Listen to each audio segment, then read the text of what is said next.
DC নিয়োগের 2টি আদেশ বাতিল করা হচ্ছে। উপদেষ্টা নাহিদ ইসলাম বলেন, ফাতেমা তাসনিম আমার পরিবারের সদস্য নয়। ডোনাল্ড ট্রাম্পকে পাল্টাঘাত করলেন কমলা হ্যারিস, কে জিতবে এই বিতর্কে? এসব প্রশ্নগুলোর উত্তর জানবেন আজকের এই ভিডিওটিতে।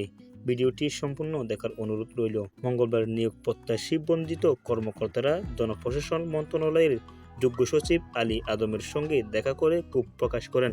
পরে বঞ্চিত কর্মকর্তাদের বিষয়ে মন্ত্রী পরিষদে সচিবের সঙ্গে বৈঠক করেন আলী আদম। ফাতেমা তাসনিম নামের এক নারী কানাডায় বাংলাদেশ হাই কমিশনের মিথিলা ফারজানা পদে চাকরি পেয়েছেন বলে খবর প্রকাশিত হয়েছে। ওই নারী তথ্য প্রযুক্তি পরামর্শক নাহিদ ইসলামের বোন বলে জানা গেছে।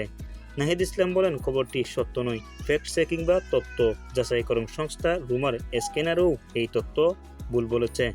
মার্কিন প্রেসিডেন্ট নির্বাচনের আগে কমলা হ্যারিস ও ডোনাল্ড ট্রাম্পের মধ্যে বিতর্কে উঠে এসেছে আমেরিকার অর্থনীতি, অভিবাসন, গর্ভপাত সহ নানা সমালোচনার কথা। বিতর্কে এ সময় তারা একে অপরের বিরুদ্ধে মিথ্যা অভিযোগ করেন।